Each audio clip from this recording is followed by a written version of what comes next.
Direct benefit ট্রান্সফারের মাধ্যমে হবে এবং সবটাই স্বচ্ছতার সঙ্গে হবে।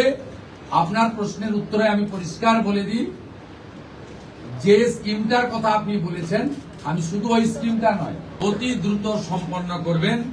অর্থাৎ আজ থেকে মাননীয় প্রধানমন্ত্রী ঘোষিত পশ্চিমবাংলার মানুষের প্রতি যে কমিটমেন্ট আজকে ভারতীয় জনতা পার্টির ক্যাবিনেট সেটা সম্পূর্ণ করল।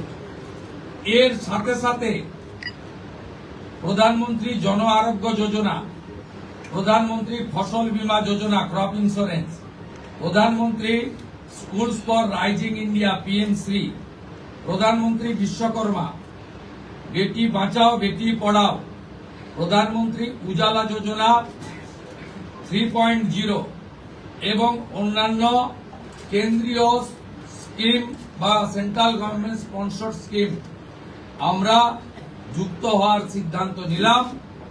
বিশ্বকর্মা যোজনায় আমাদের যারা বিশ্বকর্মা আছেন, হাতের কাজ করেন, আমাদের কামার কুমোর থেকে কুম্ভকার, স্বর্ণকার থেকে মালাকার থেকে তাঁতি থেকে নাপিত থেকে সবাই যারা 8,65,000 আবেদন করে রেখেছিলেন, আগের সরকার যাদের আবেদন জেলা শাসকদেরকে দিয়ে কেন্দ্রের এমএসএমই দপ্তরে পাঠাতে দেননি, আমরা দ্রুত ওই 8,65,000 পিটিশনকে পাঠানোর ব্যবস্থা নিলাম। আপনারা জানেন পশ্চিমবঙ্গে 11 কোটি মা বোন দিদি উজালা 1-2 তে বেনিফিটেড হচ্ছেন ভারতবর্ষে। পশ্চিমবঙ্গে 11 কোটির মধ্যে 1,29,00,000 পান, সবচেয়ে হাইয়েস্ট। 400 টাকা কম মূল্যে তারা গ্যাস ক্রয় করেন। প্রধানমন্ত্রী আরো 75 লক্ষ দেশে চালু করেছিলেন এবং বাংলার জন্য কোটা ছিল 15 লক্ষ। গ্রাহক বিতরণ কেন্দ্রে হাজার হাজার দরখাস্ত পড়ে থাকা সত্ত্বেও শুধু রাজনৈতিক কারণে এই পিটিশনগুলো ডিএমরা সংশ্লিষ্ট দপ্তরে কেন্দ্রীয় সরকারের কাছে পাঠায়নি। তাই আমাদের মা বোন দিদিরা বঞ্চিত হচ্ছিলেন। আমরা গ্রাহক বিতরণ কেন্দ্রে পড়ে থাকা সমস্ত পিটিশন অতি দ্রুততার সঙ্গে জেলা শাসকদের সংশ্লিষ্ট কেন্দ্রীয় মন্ত্রক पेट्रोलियम डिपार्टमेंटे पाठिए देवार निर्देश दिला। आयुष्मान भारत कैबिनेट ने मंजूरी दे दिया है। बाकी हेल्थ डिपार्टमेंट सेंट्रल गवर्नमेंट का हेल्थ डिपार्टमेंट के साथ एग्रीमेंट और दूसरे तरीके जो प्रक्रिया करना चाहिए वो प्रक्रिया आज से शुरू हो जाएगी।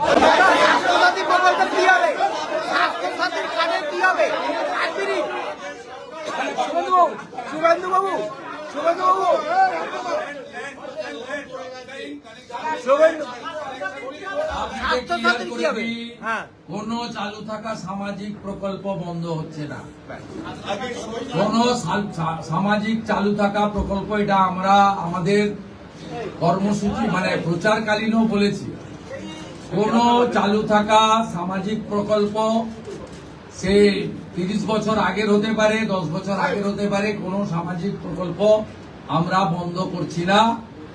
আমরা পেপারলেস অফিসও করব। আমরা সমস্ত পোর্টালগুলোকে আপডেটও করব এবং সমস্ত বেনিফিশিয়ারি ডিবিটির মাধ্যমে, যেটা নরেন্দ্র মোদীজির নেতৃত্বে দেশের সরকার করেছে, ডাইরেক্ট বেনিফিট ট্রান্সফারের মাধ্যমে হবে এবং সবটাই স্বচ্ছতার সঙ্গে হবে। আপনার প্রশ্নের উত্তরে আমি পরিষ্কার বলে দিই, যে স্কিমটার কথা আপনি বলেছেন, আমি শুধু ওই স্কিমটা নয়, চালু থাকা কোন সামাজিক কল্যাণকর কর্মসূচি বন্ধ এই সরকার করছে না, কিন্তু ট্রান্সপারেন্ট স্বচ্ছতার সঙ্গে সেগুলো হবে।